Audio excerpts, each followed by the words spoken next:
Assalamualaikum warahmatullahi wabarakatuh. Nama saya Dwi Agustin. NIM 2019-143737. Mata kuliah Evaluasi Pembelajaran. UTS pemaparan materi pertemuan pertama dan pertemuan ke-7.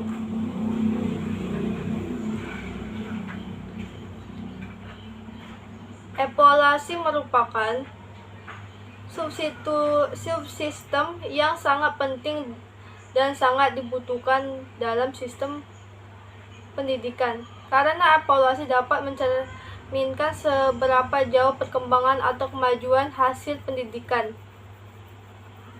Dengan evaluasi, maka maju dan mundurnya kualitas pendidikan dapat diketahui.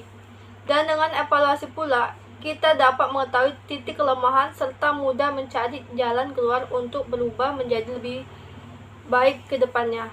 2. Hakikat evaluasi, pengukuran, penilaian, dan tes. A. Evaluasi. Evaluasi adalah proses menentukan nilai suatu objek tertentu berdasarkan suatu kriteria tertentu, di mana objeknya adalah hasil belajar siswa dan kriterianya adalah ukuran, sedang, rendah, tingginya. B. Pengukuran. Pengukuran adalah kegiatan yang dilakukan untuk mengukur sesuatu, misalnya suhu badan. Dengan ukuran berapa, termometer hasilnya 360 cm, 360 Celcius, 380 Celcius, dan 390 Celcius. Dari contoh tersebut dapat dipahami bahwa pengukuran bersifat kuantitatif. D. Tes. Tes adalah alat atau cara yang sistematis untuk mengukur suatu sampel perilaku. Sebagai suatu alat ukur, maka di dalam tes terdapat berbagai item atau serangkaian tugas yang harus dikerjakan dan dijawab oleh peserta didik. 3. Kedudukan, tujuan, fungsi, dan prinsip evaluasi. A. Kedudukan evaluasi. Kedudukan evaluasi dalam pendidikan sangat penting karena dalam setiap proses pendidikan memerlukan kegiatan evaluasi untuk tujuan masing-masing. D. Tujuan evaluasi pembelajaran. Tujuan utama melakukan evaluasi dalam pendidikan adalah untuk mendapatkan informasi yang akurat mengenai pencapaian tujuan instruksional oleh siswa, sehingga dapat diupayakan tindak lanjut yang merupakan fungsi dari evaluasi. Selain itu juga ada beberapa tujuan evaluasi, yaitu sebagai berikut. 1. Menilai ketercapaian tujuan. 2. Mengukur macam-macam aspek pelajaran yang bervariasi. 3. Memotivasi belajar siswa. 4. Menjadikan hasil evaluasi sebagai dasar perubahan kurikulum. 5. Menentukan tindak lanjut hasil penilaian. C. Fungsi evaluasi. 1. Evaluasi bersifat selektif.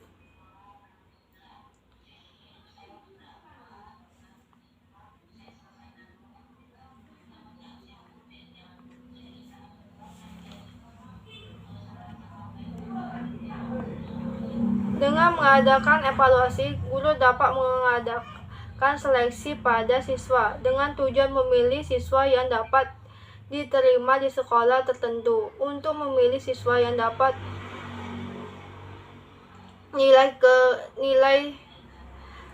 dapat naik ke kelas, untuk memilih siswa yang seharusnya dapat beasiswa, atau untuk memilih siswa yang sudah berhak lulus. 2. Evaluasi berfungsi diagnostik. Apabila alat yang digunakan dalam evaluasi cukup memenuhi persyaratan, maka dapat melihat hasilnya. Guru akan dapat mengetahui kelemahan siswa dan sebab-sebab kelemahan siswa. 3. Evaluasi berfungsi sebagai penempatan. Untuk dapat menentukan dengan pasti di kelompok mana seorang siswa harus ditempatkan, maka digunakan suatu kegiatan evaluasi. 4. Evaluasi berfungsi sebagai pengukuran keberhasilan. Fungsi ini dimaksud untuk mengetahui sejauh mana suatu berhasil diterapkan. D. Prinsip evaluasi. 1. prinsip keseluruhan. Yang dimaksud dengan evaluasi yang berprinsip keseluruhan atau menyeluruh dan komprehensif adalah evaluasi tersebut dilakukan secara bulat, utuh, menyeluruh. Maksudnya dari pernyataan ini adalah bahwa dalam pelaksanaannya evaluasi tidak dapat dilaksanakan secara terpisah, tetapi mencakup berbagai aspek yang dapat menggambarkan perkembangan atau perubahan tingkah laku yang terjadi pada diri peserta didik sebagai makhluk hidup dan bukan benda mati. 2. Prinsip kesinambungan. Istilah lain dari prinsip ini adalah kontinuitas. Penilaian kesinambungan ini artinya adalah penilaian yang dilakukan secara terus-menerus, sambung-menyambung dari waktu ke waktu. 3. Prinsip objektivitas. Prinsip objektivitas mengandung makna bahwa evaluasi harus belajar terlepas dari fakta-fakta yang sifatnya subjektif. Orang juga sering menyebut prinsip objektif ini dengan sebutan apa adanya. Istilah apa adanya ini mengandung pengertian bahwa materi evaluasi tersebut bersumber dari materi atau bahan ajar yang akan diberikan sesuai atau sejalan dengan tujuan instruksional khusus pembelajaran. Berikut ini adalah beberapa prinsip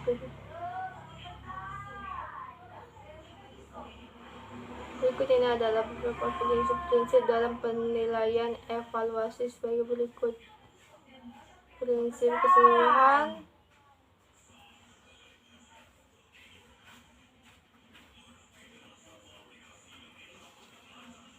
prinsip kesinambungan, prinsip objektivitas.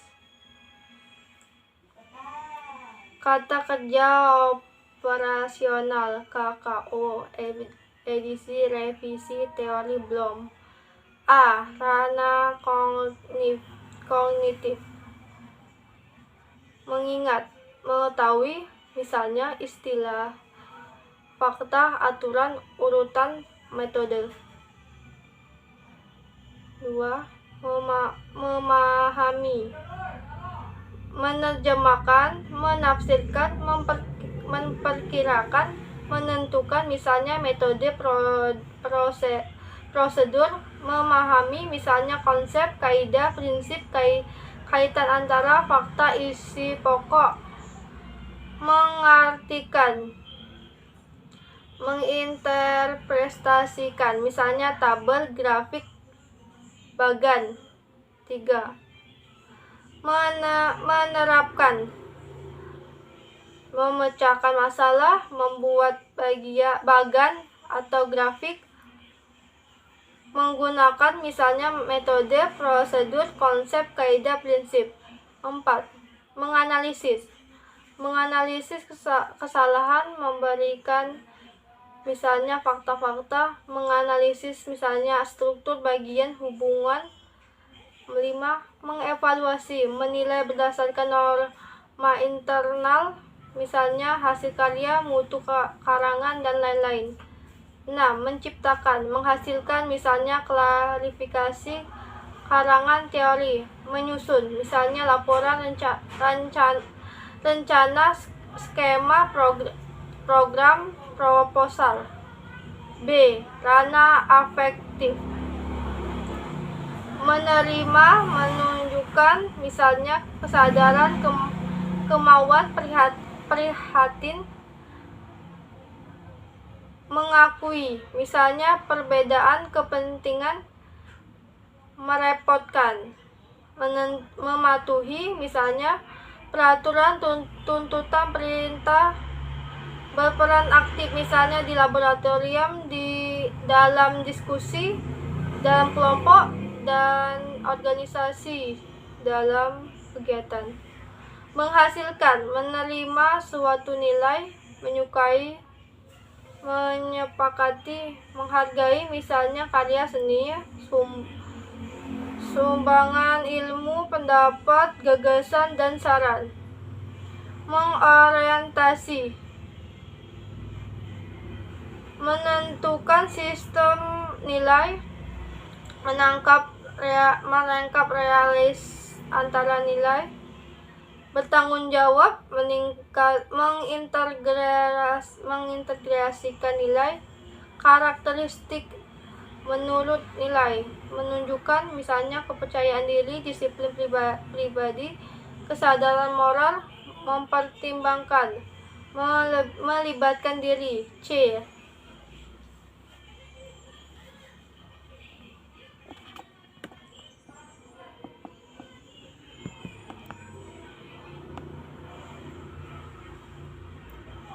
Ranah psikomotor, meniru, menafsirkan rangsangan, stimulus, kepekaan terhadap rangsangan, manipulasi, menyiapkan diri secara fisik, presis, berkonsentrasi untuk menghasilkan ketetapan, artikulasi, mengkaitkan berbagai keterampilan, bekerja berdasarkan pola, naturalisasi, menghasilkan karya cipta, melakukan sesuatu dengan ketetapan tinggi.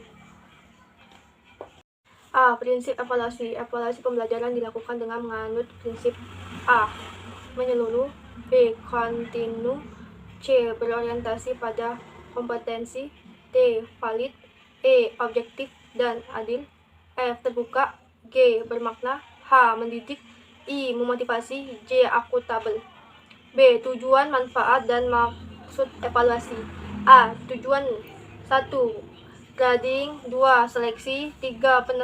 Penempatan, 4. Mengetahui tingkat penguasaan kompetensi, 5. Bimbingan, 6. Diagnosis, 7. Prediksi. B. Manfaat 1. Mengetahui ketercapaian kompetensi yang ditetapkan, 2. Mengetahui perkembangan kemampuan siswa, 3. Mengetahui kesulitan siswa, 4. Memotivasi siswa untuk belajar, 5. Meningkatkan kualitas pembelajaran, dan 6. Menjadi bahan pertimbangan pengembalian keputusan. C. Maksud 1. Perbaikan sistem, 2. Pertanggungjawaban kepada pemerintah dan masyarakat, 3. Penentuan tindak lanjut pengembangan. B. Evaluasi, pengukuran, tes, dan penilaian. Evaluasi dalam proses pengumpulan informasi yang hasil berupa keputusan tentang kualitas atau keunggulan suatu kinerja, produk, proses, dan aktivitas. 2. Pengukuran. Pengukuran adalah proses pemberian angka pada seseorang atau sifat-sifat mereka berdasarkan aturan yang spesifik. 3. Tes. Tes adalah sekumpulan pertanyaan yang masing-masing memiliki jawaban yang benar yang dijawab dengan lisan atau tulisan. 4. Penilaian. Penilaian adalah proses Penilaian adalah proses mengamati dan mengukur kegiatan belajar. Tujuannya adalah untuk mengukur seberapa baik siswa telah mempelajari konsep, untuk memahami cara belajar siswa, dan untuk memperbaiki pengajaran. C. Materi untuk evaluasi. Penentuan materi yang penting dilakukan untuk memperhatikan kriteria sebagai berikut. 1. Urgensi, yaitu materi yang secara teoritik mutlak harus dikuasai siswa. 3. Kontinuitas, yaitu materi yang merupakan pendalaman dari mata sebelumnya. 3. Relevansi, yaitu materi yang diperlakukan untuk memahami materi lain. 4. Keterpakaian, yaitu materi yang memiliki nilai terap tinggi dalam kehidupan sehari-hari. Dinamika evaluasi. Setelah menentukan materi yang akan diuji, langkah selanjutnya adalah menentukan dimensi yang akan diukur. Ada 3 dimensi yang dapat diukur, yaitu dimensi kognitif, dimensi psikomotor, dan dimensi afektif. Teknik evaluasi. 1. Teknik tes.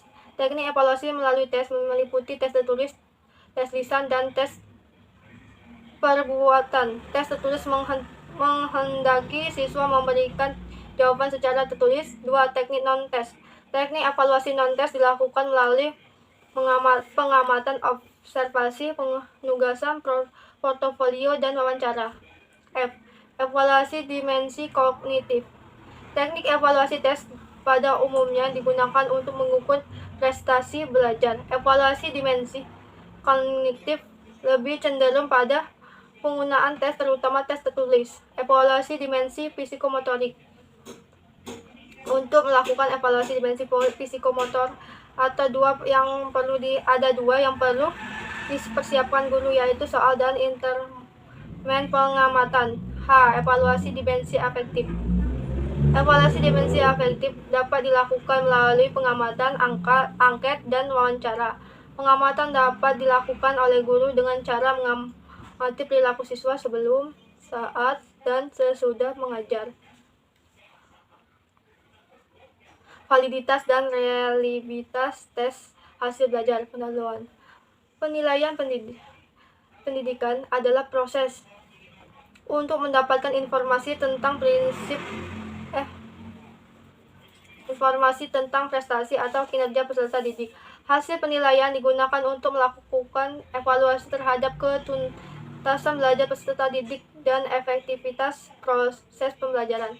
Prinsip penilaian mengacu pada standar penilaian pendidikan jenjang pendidikan dasar dan menengah. Salah satunya yang paling utama adalah sahih dan reliable. Sahih berarti penilaian didasarkan pada data yang mencerminkan kemampuan yang diukur.